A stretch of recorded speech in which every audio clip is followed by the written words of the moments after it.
வணக்கம் மக்களே. இந்த பதிவில் நாம் பார்க்க போகிறது 108 திவ்ய தேசங்களில் முதல் திவ்ய தேசமான ஸ்ரீரங்கம் அருள்மிகு அரங்கநாத சுவாமி கோவில் பற்றி தான். 12 ஆழ்வார்களால் மங்களாசாசனம் செய்யப்பெற்ற இத்திருக்கோவிலானது பூலோக வைகுண்டம் அப்படின்னும் போக மண்டபம் அப்படின்னும் அழைக்கப்படுகின்ற மிகவும் பழமையான திருக்கோவிலாகும்.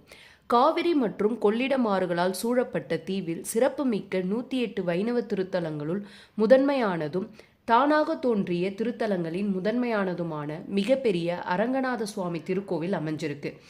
மேலும் மற்ற வைணவ திருத்தலங்களின் தலைமை பீடமாக இத்திருத்தலம் கருதப்படுகிறது. 7 சுற்று மதில்களுக்குள் அமைந்துள்ள இத்திருவரங்கத்தில் 21 கோபுரங்கள் அமைக்கப்பட்டுள்ளன. இவற்றுள் கோவிலின் ராஜகோபுரமானது 236 அடி உயரமும் 13 நிலைகளும் 13 கலசங்களும் கொண்டு தென்னிந்தியாவிலேயே பெரிய கோபுரமாக விளங்குகிறது. இக்கோவில் 52 உபசன்னதிகளும் ஓம் என்னும் பிரணவ வடிவிலான தங்க விமானமும் கொண்டு 156 ஏக்கர் பரப்பளவில் அமைந்துள்ளது. இத்திருக்கோவில் வருடத்தின் அநேக நாட்களில் திருவிழாக்களை கொண்ட மிக சிறப்புமிக்க திருக்கோவிலாகும். இக்கோவிலின் மூலஸ்தானத்தில் ஆதிசேஷன் மீது ஸ்ரீரங்கநாதர் சயன திருக்கோலத்தில் எழுந்தருளியுள்ளார். இத்திருத்தலம் திரேதாயுகத்தில் ராமபிரானால் பூஜிக்கப்பட்ட திருவரங்க பெருமாள் விக்கிரகம் உள்ள பெருமை பெற்ற திருத்தலமாகும். இத்திருக்கோவிலில் திருமால் ஸ்ரீரங்கநாத சுவாமியாகவும் ஸ்ரீ லக்ஷ்மி தேவி ரங்கநாயகி தாயாராகவும் எழுந்தருளி அருள் பாலிக்கின்றனர். பூலோக வைகுண்டம்னு அழைக்கப்படுகின்ற சிறப்புமிக்க இத்திருக்கோவிலின் தெய்வீகமான மற்றும் மிக சுவாரஸ்யமான புராண வரலாற்றை பற்றி பார்ப்போம்.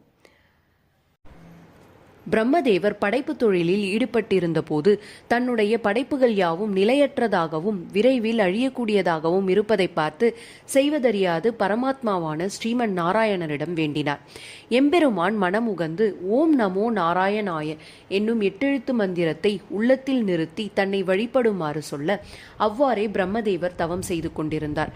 பிரம்மதேவரின் அருந்தவ பயனால் இத்திருக்கோவிலின் பிரணவாகார விமானம் சத்தியலோகத்தில் திருப்பார்கடலில் இருந்து தானாக தோன்றியதாகும். பிரணவாகார விமானத்திற்கு நித்தியப்படி பூஜைகள் செய்ய பிரம்மதேவர் சூரியதேவரை நியமித்தார்.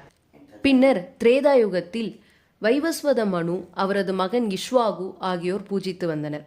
இஷ்வாகு அந்த விமானத்தை அயோத்தியில் எழுந்தருள செய்தார். சூரியகுல மன்னனான தசரதன் குழந்தை வேண்டி புத்திரகாமேஷ்டி யாகம் நடத்தும் பொழுது அதில் கலந்து கொள்வதற்காக தர்மவர்ம சோழன் என்ற சோழ நாட்டு அரசன் அங்கு சென்றார். அப்போது பிரணவாகார விமானத்தை கண்டு அதை ஸ்ரீரங்கத்திற்கு தர வேண்டினார்.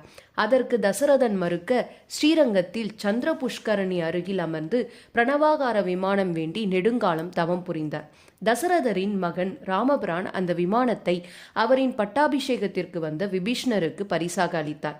விபீஷ்ணர் அந்த விமானத்தை எடுத்துக்கொண்டு இலங்கை செல்லும் வழியில் காவிரி கரையில் அவருடைய நித்திய கடமைகளை முடிக்க நினைத்து சந்திர புஷ்கரணி அருகில் சேஷபீடத்தில் வைத்தார்.